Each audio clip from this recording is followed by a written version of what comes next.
Sebuah video yang menampilkan pengamat politik Rocky Gerung dihadang sejumlah orang viral di media sosial. Nampak beberapa orang berkaos putih bertuliskan Gerakan Nasional Tanggap Rocky Gerung menyambut rombongan sang akademisi. Gara-gara goblok berarti. Anda sadar nggak apa yang udah Anda lakukan untuk bangsa ini? Anda memecah belah bangsa ini. Anda udah tua, karena Anda profesor. Silakan bicara, tapi jangan main fisik. Ya, jangan. Fisik. Nggak boleh sentuh. Sementara Anda memecah belah kami anak bangsa. Anda melakukan narasi suatu penggiringan opini. Anda sadar nggak? Bahkan baru-baru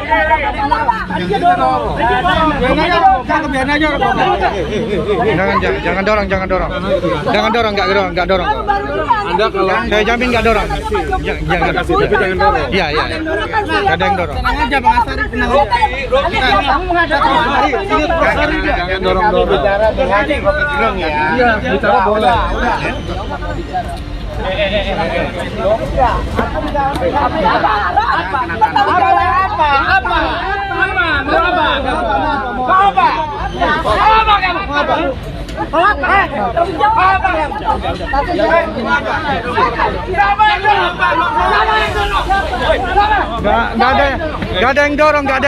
ada yang dorong, Mas. Siapa yang dorong? Nggak ada yang dorong. Siapa yang dorong? Nggak ada yang dorong. Siapa yang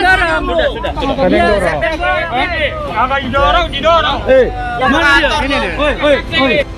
Detik-detik seorang wanita menggunakan kaos putih dan kawan-kawannya melabrak serta memarahi Rocky Gerung yang hendak keluar. Perempuan tersebut meluapkan kemarahannya dan sempat terjadi ketegangan hingga Rocky Gerung terpaksa kembali masuk ke dalam untuk menghindari keributan. Dalam video tersebut terlihat Rocky Gerung bersama Haris Azhar dan sejumlah orang keluar dari ruangan, namun mendadak dihampiri seorang wanita berkacamata. Ia mengatakan, "Halo, apa kabar? Gimana pertanggungjawabannya?" Kemudian sambil berlalu, wanita tersebut lalu mendorong dan mengucapkan, "Terus sebagai warga negara bagaimana?" Si perempuan tersebut nampak mendorong Rocky, namun pengamat Rocky Gerung itu terlihat terus berjalan seolah tidak mengindahkan. Sempat terjadi ketegangan karena Rocky tidak membalas wanita tersebut. Banyak netizen menduga dorongan tersebut untuk memprovokasi Rocky Gerung agar melakukan hal serupa kepada perempuan tersebut. Namun naas bagi perempuan tersebut, Rocky tidak mengindahkannya. Bahkan Rocky hanya tersenyum tipis. Haris Azhar yang berada di samping Rocky Gerung mengingatkan jika boleh menyampaikan pendapat asal tidak melakukan tindakan fisik. Untuk menghindari hal-hal yang tidak diinginkan, rombongan Rocky Gerung akhirnya masuk ke dalam ruangan lagi dibantu pengamanan polisi. Kita nggak mendorong, kita udah cuma ngedorong sekali. Kenapa jangan masuk? Jangan jadi pengecut Rocky Gerung. Presiden kita ada kacakan kurang ajar goblok.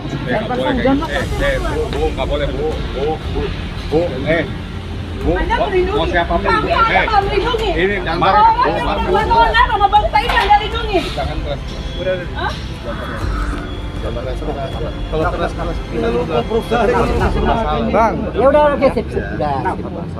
Siapa tadi yang dorong-dorong aja. nggak ada yang dorong. Kita tahu kita turun jutaan orang. Aduh. Nggak ada dorongan. Jokowi berkurang jutaan bukan 5.000. Mana dia? Dari mana? Hah? Awas sana, ada sana, jaga sana juga. Bagian dari sana aja. Hei, gampingin Nopi. Jangan di. Keluar. Iya, keluar aja. Iya, itu mau dia. Udah. Tapi, cuma dia bapain. Udah, dia bapain. Lihat dia, Bang. Mbak, aku cuma ada bapain. Oh, Pak, sabar. Jangan murus di pistol. Jangan di pistol tangannya. Nggak boleh, Bang. Biar nggak diangkat, Bang. Loh, ya nggak boleh, nggak bukan anarkis. Bosan saya lihat pistol. Bukan biar nggak aman iso saya. Iya, tapi Ya tapi jangan takuti rakyat. Ya, udah. Ya. Oke. Dia panggil kau baru tahu kau. Jangan main cabut. Unggahan video Rocky Gerung dihadang sekelompok massa tersebut mendapat komentar beragam dari warganet. Tidak sedikit yang menghujat aksi cegat Rocky Gerung. Pasalnya aksi tersebut dilakukan di depan gedung Bareskrim Polri. Kuasa hukum Rocky Gerung, Haris Azhar, mengatakan apa yang disampaikan kliennya merupakan kritik terhadap pejabat publik dan kebijakannya. Namun ada pengikut pejabat tersebut yang terpojok sehingga merespon dengan membuat laporan polisi yang gaduh karena daging dari pernyataan Rocky Gerung terkait kebijakan publik. Jadi memang ada pejabat publiknya dan juga ada pengikut-pengikut pejabat terpojok. Jadi itu yang disampaikan lewat laporan-laporan. Poinnya adalah saya memang mengucapkan itu, tapi saya mesti terangkan bahwa yang saya ucapkan itu dibutuhkan justru untuk pisau analisis bagi kalangan buruh yang hendak berdemonstrasi di tanggal 10 Agustus itu. Dan kelihatannya memang susah untuk menemukan delik di situ kan. Karena yang dipersoalkan adalah ucapan saya yang sering disingkat tapi nggak perlu saya singkat, bajingan tolol itu.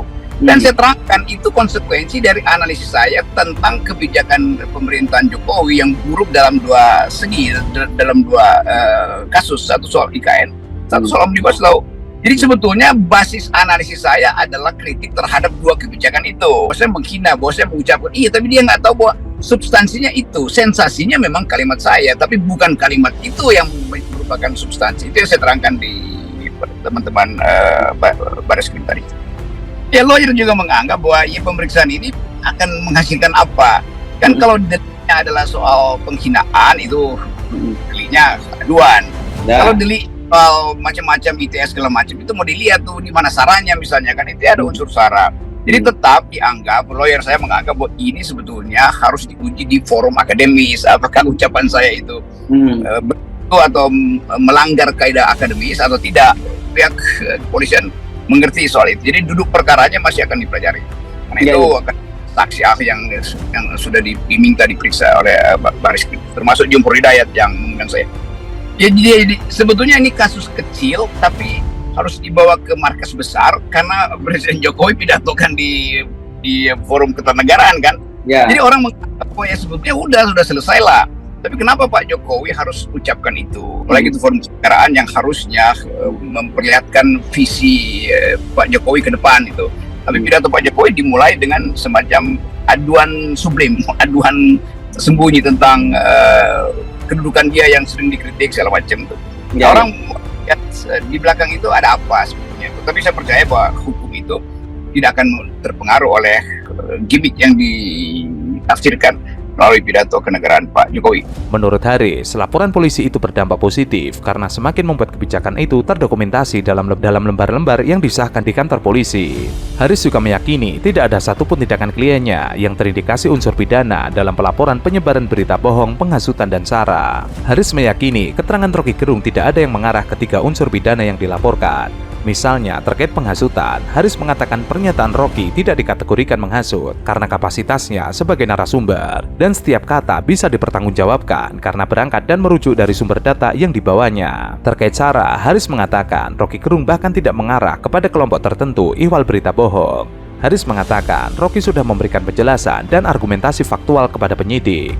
Rocky mengatakan tindakannya menimbulkan kegaduhan karena ada pro dan kontra. Proses inilah yang menurut Rocky harus diteliti. Namun ia menyebut penelusuran ini belum sampai kepada substansi. Proses itu yang harus diteliti. Jadi masih tahap tulang belulang, belum sampai ke pembuluh darahnya. Pasti gaduh karena ada pro dan kontra.